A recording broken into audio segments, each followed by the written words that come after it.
A 49-year-old former Army warrant officer sat in seat 17C, quietly folding a small American flag into her lap, when the captain's voice cut out mid-sentence, and the Airbus A320 began a shallow, uncommanded descent over Lake Michigan at 2:17 a.m. And what happened in the next 43 minutes was something no checklist in the world had ever prepared anyone for. Before we go any further, drop a comment below. What state are you watching from? I read every single one. And if this is the kind of story you came here for, subscribe. There are more coming. Elena Vargas had spent the first 2 hours of Flight 1492 from Chicago to Boston trying to look like everyone else. Gray hoodie, reading glasses, hair in a loose braid. She smiled politely when the college kid next to her complained about legroom and offered him half her pretzels.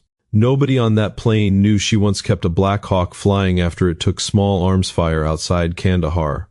Nobody knew the small, worn flag in her hands was the one they draped over her husband's casket 6 years earlier. She was heading home to Boston for her daughter's college graduation. The same daughter who still didn't fully understand why her mother sometimes woke up reaching for controls that weren't there anymore. In the cockpit, Captain Greg Harlan and First Officer Lena Park were running through routine cruise checks. Harlan, mid-50s, steady voice, the kind of pilot who called every landing a greaser even when it wasn't. Park was newer, sharp, still proving herself. They were discussing their kids' soccer schedules. When the first strange vibration passed through the airframe like a shiver, Elena felt it in her bones before anyone else. That particular frequency, she'd felt it before, years ago, when a turbine blade let go on a medevac run.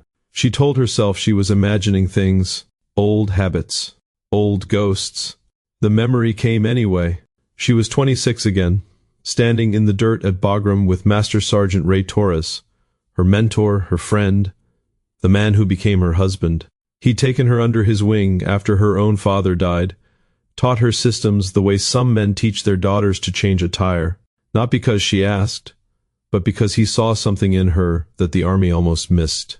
"You're never just fixing metal, Elena," he'd told her one night under the flight line lights, grease on both their hands. "You're keeping promises to people who haven't even taken off yet. When will you ever need to know this?" She'd asked him once, exhausted after a 16-hour shift learning emergency electrical procedures on an old C-130. Ray had looked at her for a long time. "The day everything else fails, that's when you'll need it most." She never forgot that line. Back on Flight 1492, the cabin was calm.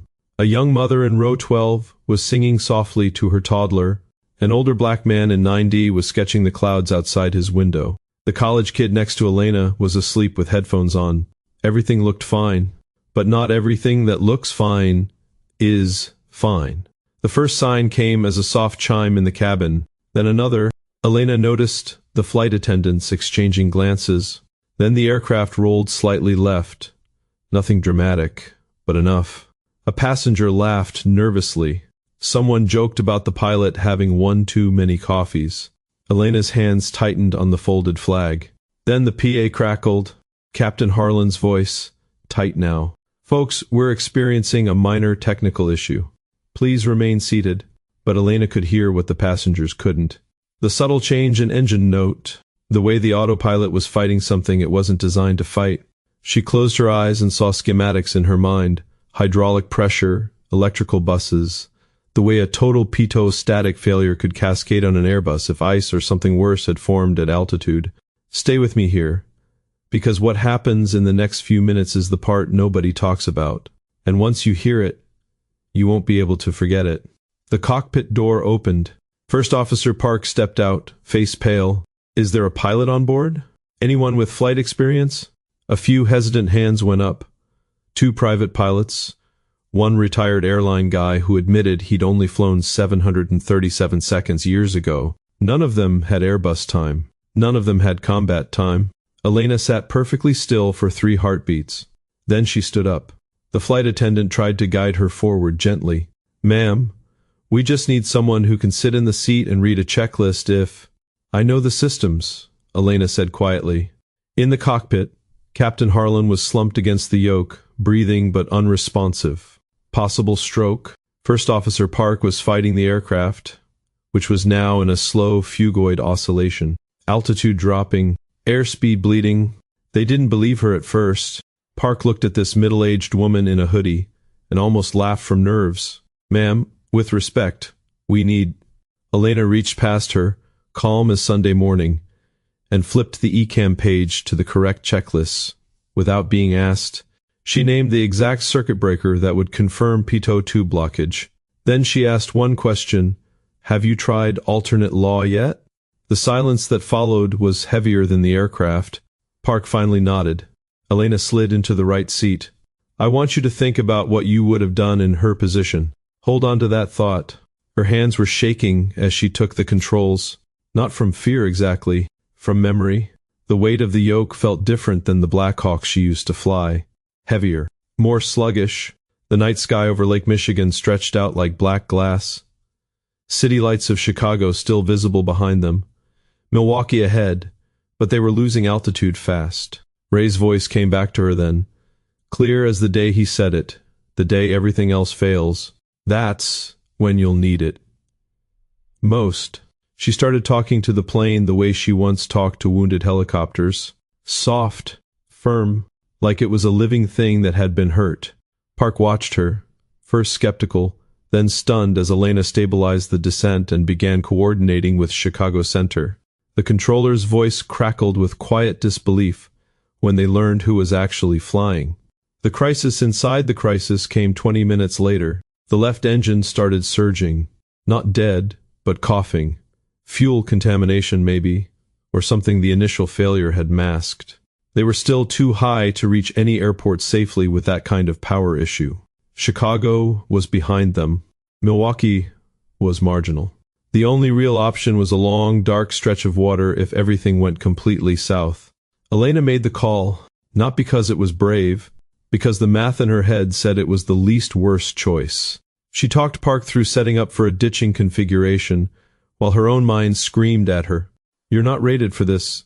You're going to kill these people. Your daughter is waiting in Boston." But her hands kept moving. There was one moment, right before they turned back toward the lake, when Park's voice broke. "I don't know if I can do this." Elena reached over without looking and squeezed the younger woman's shoulder once. Not a speech, just human touch. Two people who were terrified, holding each other together for 3 seconds in the middle of the night sky. Then they went back to work. The final approach to the water was the slowest thing Elena had ever lived through. She could see the reflection of the aircraft lights on the black surface. The flag was still in her lap. She thought about her husband. She thought about her daughter's graduation.